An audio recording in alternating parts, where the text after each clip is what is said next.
À quelques mètres de moi se trouve la Kaaba. Mais ne soyez pas étonnés si je vous dis que la Kaaba sera complètement et totalement détruite. Et ça fait partie des signes de la fin des temps. C'est qui nous l'a dit? As-Sadiqul Masduq, alladhi la yantiqu anil hawa, Muhammad alayhi afdalus salati wa askat taslim. Mais qui va détruire la Kaaba? Et pour quelle raison? Avant cela, permettez-moi de vous donner des informations afin de découvrir ou redécouvrir des éléments essentiels et importants à connaître par toutes et tous.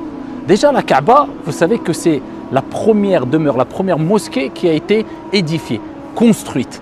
Allah dit dans le Coran: Inna awwala baytin wudi'a lin-nasi lalladhi bi Bakkata mubarakan wa hudan lil-alamin. Allah nous rappelle que Bakka est la première demeure, la première mosquée édifiée pour les gens. C'est une mosquée bénie et une bonne direction pour l'univers, comme Allah subhanahu wa ta'ala nous l'a dit. Allah l'a appelé Bakka. Bakka, c'est plus spécifique, c'est-à-dire c'est l'endroit où il y a la Kaaba. Mecca, d'après certains savants, c'est plus général, c'est-à-dire c'est le territoire sacré.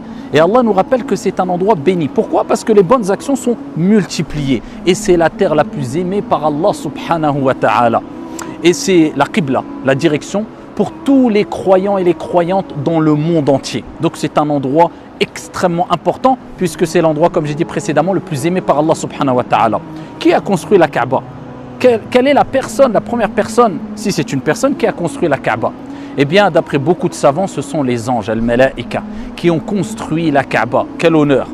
Et ensuite, au fil des années, elle fut détruite par des intempéries et différents événements, ce qui a fait que Ibrahim alayhi salam a été amené à reconstruire, si on veut, la Kaaba à partir, bien sûr, des premières assises. Et Ibrahim alayhi salam, comme vous le savez, a reconstruit la Kaaba alors qu'il était avec son fils Ismaïl. Et à un moment, quand il a eu besoin de l'aide de Ismaïl, il l'a appelé, il lui a demandé une pierre afin de se mettre dessus la pierre et de continuer la reconstruction de la Kaaba. Et quand il est monté sur cette pierre-là, ses pieds se sont enfoncés et depuis nous avons les traces d'Ibrahim alayhi salam, d'où Maqam Ibrahim. Ce qu'on retrouve, vous savez, les sortes de petits dômes dorés juste à côté de la Kaaba, où on retrouve les traces de Ibrahim alayhi salam lorsqu'il s'est appuyé ou lorsque cette pierre s'est affaissée, quand il a pris support sur cette pierre-là.